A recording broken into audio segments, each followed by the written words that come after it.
इस big boss के दौरान बाहर इतना गंदा माहौल हो गया था कि जिसको देख के टिकटॉकर्स आज हंसे होंगे यूट्यूबर्स पे।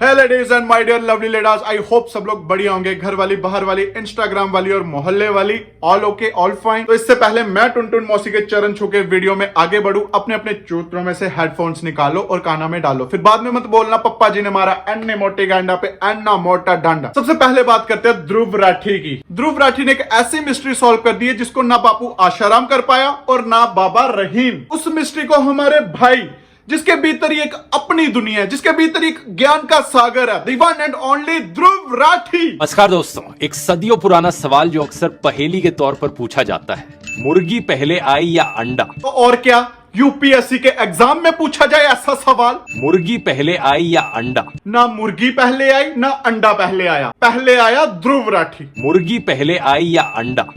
अगर आप मुर्गी कहते हो तो सवाल ये उठता है कि पहली मुर्गी कौन से अंडे से निकली, और अगर आप अंडा कहते हो तो सवाल उठता है कि पहला अंडा किस मुर्गी ने दिया। हमारे मोहल्ले के शोंटी ने रखी थी एक मुर्गी जिसकी 3 टांगे थी और उसकी एक टांग नकली थी। उसका कहना है कि हमारी मुर्गी ने दिया था दुनिया को पहला अंडा। तुम बोलो तो एक हाफ फ्राई ऑमलेट लगवा दूं तुम्हारे लिए, फिर खा के पता चल जाएगा कि 3 टांगों वाले मुर्गे का अंडा था कि 2 टांगों वाले बतख का। और वैसे अंडों को लेकर शायद सबसे कंट्रोवर्शियल सवाल तो ये है कि अंडा वेजिटेरियन है या नॉन वेजिटेरियन। उससे क्या फर्क पड़ता है ध्रुव राठी? अगर तुम अंडे पेड़ पे भी उगा दोगे ना तो तब भी वेज खाने वाला अंडे नहीं खाएगा। आज से करीब 150 मिलियन साल पहले की बात है, धरती पर डायनासोर्स का राज था। अब तुम ये मत बोलना कि इन डायनासोर में से एक डायनासोर तुम भी थे और अब तुम्हारा पुनर्जन्म हुआ है। छोटे डायनासोर्स, बड़े डायनासोर्स, दौड़ने वाले डायनासोर्स, उड़ने वाले डायनासोर्स। यही वो समय था जब एवोल्यूशन के चलते कुछ डायनासोर्स का साइज छोटा होने लगा और बर्ड्स की एवोल्यूशन शुरू हुई। पहली चिड़िया इसी समय के अराउंड उभर कर आई। तो कुछ डायनासोर्स टीरेक्स जैसे और भयंकर डायनासोर्स में इवॉल्व हो गए और कुछ डायनासोर्स छोटे होकर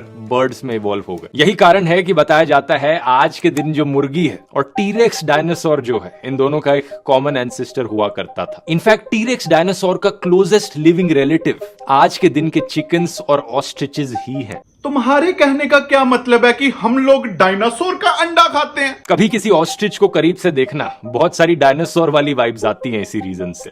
और सारे डायनासोर्स इन्हीं ऑस्ट्रिचेस और मुर्गियों की तरह अंडे भी दिया करते थे। मतलब मैं समझू कि मुर्गी ही डायनासोर है। यार इतना डाउनफॉल, कहां मुर्गी कहां डायनासोर? यार अगर ऐसा हुआ भी है ना तो बड़ा गलत हुआ है डायनासोर के साथ। साउथ ईस्ट एशिया में लोगों ने खेती करनी शुरू करी चावल और मिलेट की। बहुत सारा अनाज उगाया जाने लगा जिसको देखकर पास के जंगल में रहने वाला एक जानवर बड़ा आकर्षित हुआ। ये जानवर था वाइल्ड रेड जंगल फाउल, जो कि कुछ ऐसा दिखता है, मुर्गी से काफी हद तक मिलता जुलता। अरे ये तो वो है, इसको क्या बोलते हैं, देसी मुर्गा। देसी मुर्गा है ये, जो हमारे यहाँ सुंदरवनी में मिलता है, जो कि कुछ ऐसा दिखता है, मुर्गी से काफी हद तक मिलता जुलता। लेकिन फर्क ये कि ये साउथ ईस्ट एशिया के जंगलों में रहता था। और ना सुंदरवनी रहते हैं ये, आगे अब ये वहाँ से वहाँ ये 2 BHK के फ्लैट में रहते हैं और यहाँ ये 2 कनाल की हवेली में। अरे 3-4 कनाल का जंगल तो इन्होंने अपनी मशूक के लिए बनवा के रखा है सुंदरवनी में। जब इंसानों ने खेती करी तो ये इंसानों के खेतों के पास आकर रहने लगा खाने की वजह से, और इसी समय के अराउंड इंसानों ने इसे डोमेस्टिकेट करना शुरू किया। इस डोमेस्टिकेशन के चलते कुछ हजारों साल बाद इसमें एवोल्यूशन हो गया और ये आज के दिन का चिकन बन गया। तो एक चीज तो बड़ी क्लियर हो जाती है यहाँ कि अंडे 300 मिलियन साल पुराने हैं और मुर्गी 3500 साल पुरानी। तो अंडे कहीं ज्यादा पहले आए मुर्गी से। समझ आ गया ना तुम सबको? अब अगली बार अगर तुम लोगों से कोई पूछे ना कि अंडा पहले आया या मुर्गी, तो बता देना जवाब। वैसे ध्रुव राठी तुम्हारे फेस को क्या हो गया? तुम्हारे फेस पे वो ग्लो क्यों नहीं दिख रहा? थोड़ा ध्यान रखो अपने फेस का। अगर तुम्हें नहीं समझ आ रहा कि तुम्हें अपने फेस पे क्या लगाना चाहिए तो मेरे पास तुम्हारी इस प्रॉब्लम का सोल्यूशन है, मामा अर्थ का चारकोल फेस पैक। यह है मामा अर्थ का चारकोल फेस पैक, जिसमें आपको मिलेगा activated charcoal with glycolic acid. Charcoal help करेगा आपके टॉक्सिन रिमूव करने में, ग्लाइकोलिक एसिड हेल्प करेंगे आपकी डेड स्किन को रिमूव करने में।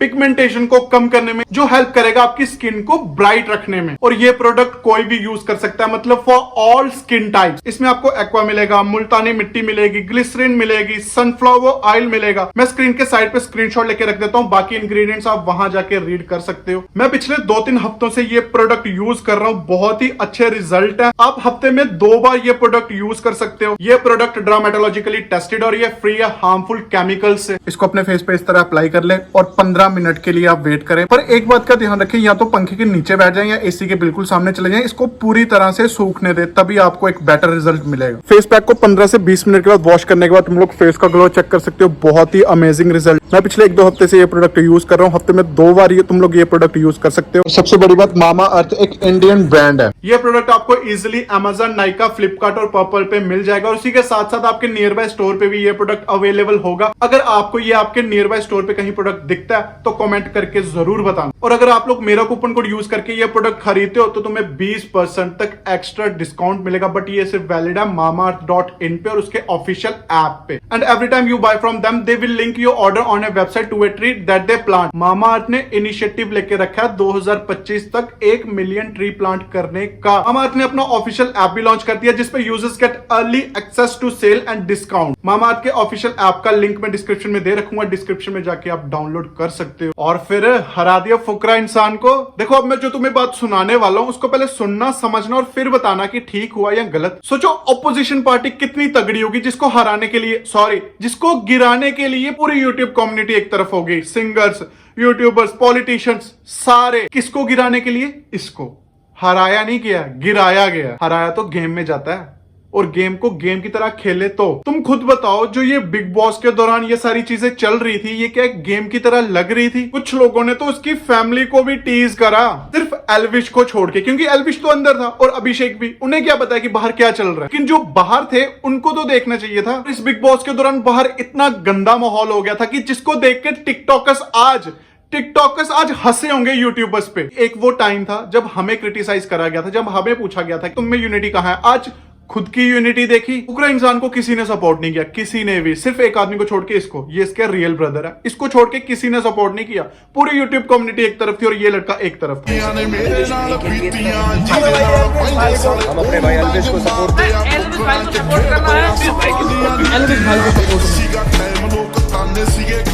तो मैं एल्विश का हेटर नहीं हूं। एल्विश को मैंने 10 वोट करे हैं, पर 4 वोट मैंने फुकरा को भी करे हैं। तो ये चीज किसी क्रिएटर ने नहीं बोली कि हेट मत फैलाओ, दोनों हमारे भाई हैं, तुम लोग उसे जिता सकते हो जो तुम्हारा फेवरेट हो। पर ऐसा नहीं है कि तुम लोग फुकरा को हेट करो। यूट्यूब वालों को समझ ही नहीं आया कि कब बॉलीवुड और शो मेकर ने, बिग बॉस के शो मेकर ने आपस में ही लड़ा दिया यूट्यूब कम्युनिटी को। वाइल्ड कार्ड एंट्री से एल्विश को ही क्यों लाया गया? उन्हें पता था कि अभिषेक के सामने कोई और जीत ही नहीं सकता, और एल्विश को इसलिए लाया गया ताकि वोट डिवाइड हो, आपस में लड़े ये दोनों, इनकी ऑडियंस आपस में लड़े। पर जो लोग बाहर थे, जो सारा शो देख रहे थे, वो तो यही चीज समझ सकते थे ना कि चल क्या रहा है और चीजों को हैंडल कैसे करना है। एक गेम में सपोर्ट करना और एक इस दौरान जो बिग बॉस के आसपास ये चीजें चल रही थी उसमें सपोर्ट करना बहुत फर्क था। इसमें एल्विश की गलती नहीं है। अगर एल्विश वाइल्ड कार्ड एंट्री से बिग बॉस में नहीं जाता तो किसी और की इतनी हिम्मत नहीं थी कि वो ये शो जीत के आता। ये चीज भी बिग बॉस को पता थी, तभी तो उसने ये स्ट्रेटेजी की ताकि तुम लोग आपस में लड़ो और टिकटॉकर्स जिनका हम मजाक उड़ाते थे आज वो तुम्हारा मजाक उड़ाएं। जब अभिषेक शो के अंदर था, एल्विश बाहर था, तो एल्विश अभिषेक को सपोर्ट कर रहा था। और